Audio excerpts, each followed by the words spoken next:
It's now been a month since a body was discovered in the back of singer David's Tesla in an abandoned impound lot in Los Angeles. A gruesome discovery in a tow yard. Authorities say they were called to an impound lot in Hollywood after someone noticed a foul odor coming from a car. The woman's body stuffed into a Tesla and left for days or even weeks. But Eyewitness News has learned the 2023 Tesla is registered in Hempstead, Texas to multi-platinum artist and musician David Anthony Burke, known professionally as David.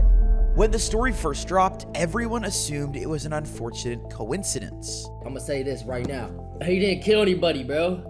He didn't kill anybody. There's no way. But as new evidence came out, everything seemed to lead back to David. I even made this video on my channel, which has almost 800,000 views. So with all of this seemingly damning evidence, there's only one question on the minds of everybody. Why hasn't David been arrested?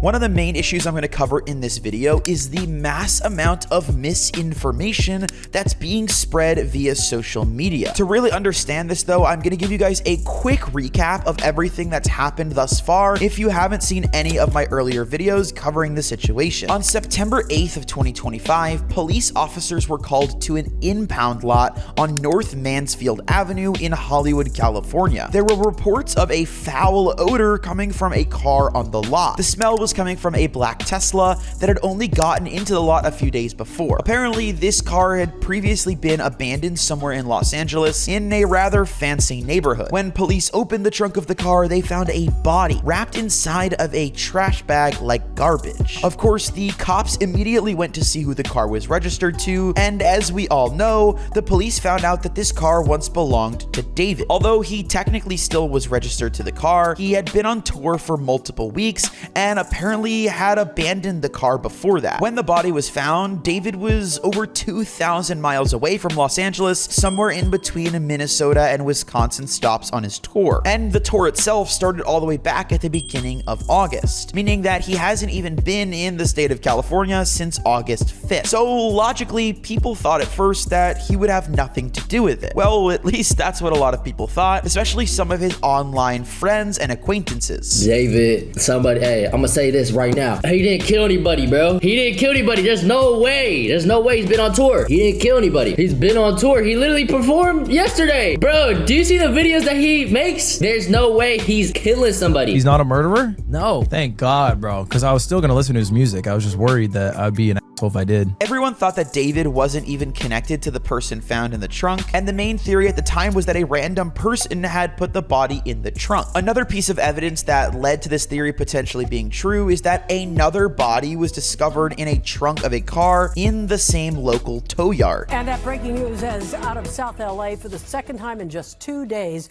We're following the discovery of a body that was found in a car, this car right here, in a local tow yard. The police haven't gone on record yet as saying whether or not these two bodies were connected, and that's kind of a theme throughout this entire story. The police and the city of Los Angeles have been incredibly quiet throughout the entire ordeal, and we're going to talk about later in this video exactly why that is. And while the body was found and all this was going on, David continued to perform like nothing had happened. His team then released a statement saying, quote, "David has been informed about what happened, and although he is still out on tour, he is fully cooperating with the authorities." Since he was acting so chill and continuing to perform and work with the authorities, the internet dropped the story. David kept touring and things went back to normal. At least that was until September 17th, when the Los Angeles County Medical Examiner's office was finally able to identify the body that was found in the back of David's car. And very unfortunately, it was the body of 14-year-old Celeste Hernandez. For those of you that watch my channel, you know that I chose not to say the victim's name in the first video, and that's because her family hadn't come out and made any official statements yet. Now that they have done that and made everything public, I do feel more comfortable saying her name, but I do want to remind you all to please be incredibly respectful of this family as they're going through this mourning process, and especially as they're trying to get justice for their very young daughter. According to a missing persons sign found by the internet sleuths, Celeste has been missing since April 5th of 2024. Once Celeste's identity was released to the public, there was no initial reaction or connection between her and David. But as the day went on, more and more information started to become leaked on social media, pointing to a potential romantic relationship between the two people. Keep in mind that Celeste was only 14 years old at the time of her passing, while David is currently 20 years old. One of the first things that people noticed is that David and Celeste had matching tattoos. They both had a "shh" tattooed on their right index finger, but this tattoo was popularized by Rihanna back in 2009, so it is possible that this is just a really odd coincidence. Other celebrities like Lindsay Lohan, Lily Allen, Cher Lloyd, and others all have this tattoo as well, so it's not really unlikely that two people would have the same tattoo, but this wasn't some kind of recent trend. It was more popular back in the early 2010s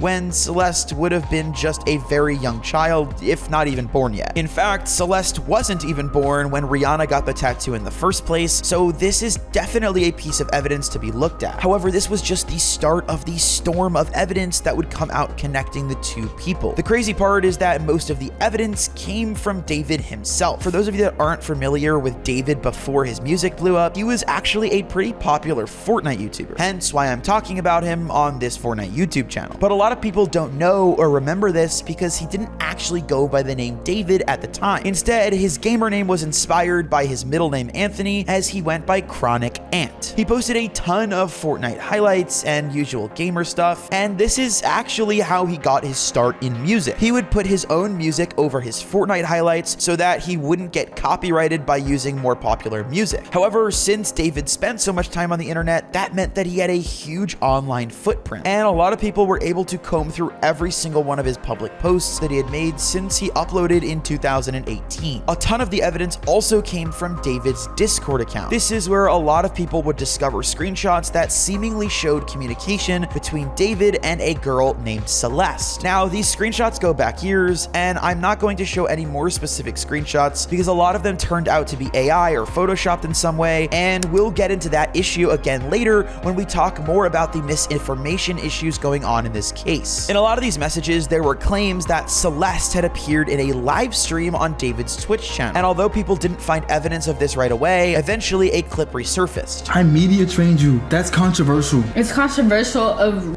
kids.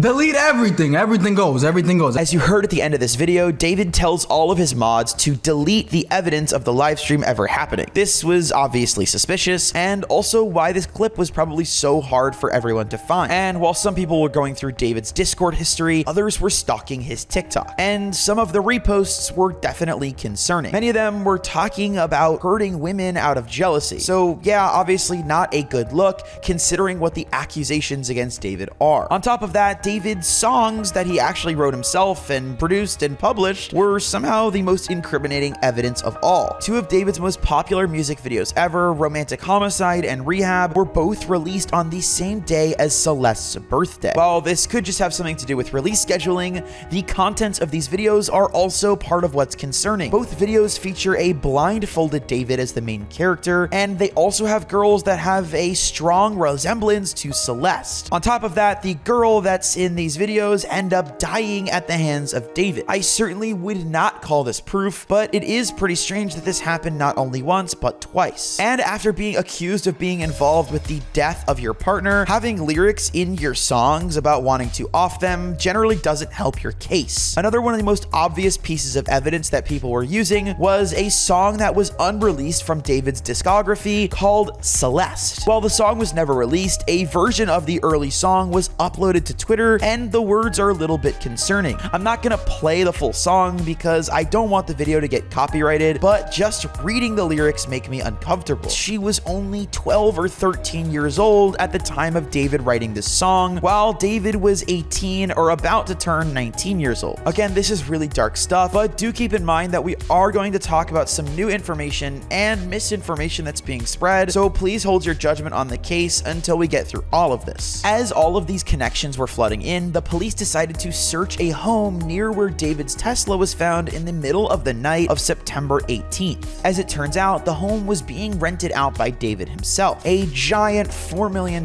mansion in the Hollywood Hills. Tonight, law enforcement sources say the LAPD spent hours searching the Hollywood Hills home of star singer David after they say the remains of a missing teen girl were found inside the performer's Tesla. Detectives removing multiple items from the home overnight, including a computer. Police say the Tesla had been abandoned not far from there. Because this search was done overnight, it was clear that the police wanted to get any evidence they could out of the house as fast as possible so that it couldn't be tampered with. They were specifically seen leaving the house with digital devices and looking for anything like security camera footage or anything else from neighbors that could include some video of Celeste trying to connect her further with David. This is sort of where I left you guys off in last video, and so now we're going to be talking about all the new information and misinformation issues that have happened since then. As all the information started coming out, things became harder and harder for David to ignore. He couldn't go on and just play shows like nothing was happening, so his team decided to cancel all remaining tour dates as of September 19th. Following all of this information coming out on social media, people in Celeste's life began to speak out about how they knew about the relationship with David. In fact, an absolutely insane clip surfaced on social media of apparently one of Celeste's old teachers talking to his class about how dangerous social media is and how he knew that Celeste had met David. That's her in my classroom in front of this poster right here. Okay, hold up. I got another one because I got a picture on TMZ of this other kid exchanging stuff with the rapper who we alleged did this stuff. Hold on a second, because he's also in my classroom. The teacher was sharing the story as a cautionary tale about not meeting up with random people you meet online. But this also revealed some information about Celeste's relationship with David. And if this was truly her teacher and he was telling the truth, she apparently had run away with him multiple times, and the police had been involved in this situation before, at least once in January of 2024, and for a second time in April later that year. On top of this, TMZ would put out an interview with Celeste's alleged middle school boyfriend, and I'm going to blur his face for privacy, but he did say that she came from a troubled home and that her mom treated her poorly. She said how her mom didn't treat her well or whatever, and she didn't like where she was at. Did she talk at all about her relationship with her parents? Kind of. She just said they were mean or whatever. Additionally, he claimed that she was planning on running away in advance. What is your last memory that you have of Celeste? We were at PE. She told me, my friend, that she was running away. She said it was because of her parents. She was like joking about it, and she was like happy, like joking like she always was. And the next day, she wasn't at school, and like that's the last time I saw her. On top of this, some anonymous sources who, quote, partied with David came out to say that they had seen Celeste and David before. Many of them were shocked to hear everything that was developing, since the couple had told them that Celeste was a student at USC. Everyone believed that she was around 19 years old, and she had used fake IDs to try and pass herself off as an adult. And let's be clear, this does not excuse any of the alleged behavior. If all of this comes out as true, even if other people thought Celeste was an adult, David himself knew what the truth was, especially considering that he apparently knew her since she was 12 years old. It seemed like things were closing in on David. More and more people every day were coming out saying that they had seen the two together, and it looked like the authorities were going to have to arrest David. Before this happened, however, David and his team moved out of the Hollywood Hills mansion that they were renting on September 24th. The moving crew spent about 2 hours hauling away boxes and a red Tesla registered to David's manager. While this move could just be pure coincidence, the timing is tricky. Once a person moves out of a house like this, it makes it a lot more difficult for the police to just go into the house, especially if it's being rented to somebody else. So if they happen to miss anything the first time around, the police might be out of luck in the future. And speaking of homes, there is some brand new evidence that just came out yesterday saying that David has transferred ownership of his 2 different homes in Houston, Texas to his mother. And apparently he did this back on September 18th and September 21st, shortly after Celeste was identified. And for those of you wondering why I'm bringing that up, it's because if David was eventually arrested for these alleged crimes, it would make things a lot more difficult as far as the government trying to seize his property, because now technically he isn't the legal owner of it. At this point, people began to wonder, why hasn't David been arrested yet? Based on the internet's evidence, it seems like an open and shut case. So why is David not in cuffs? And to answer that, it's a pretty complicated answer, especially because I'm not a legal expert. But essentially, it boils down to the fact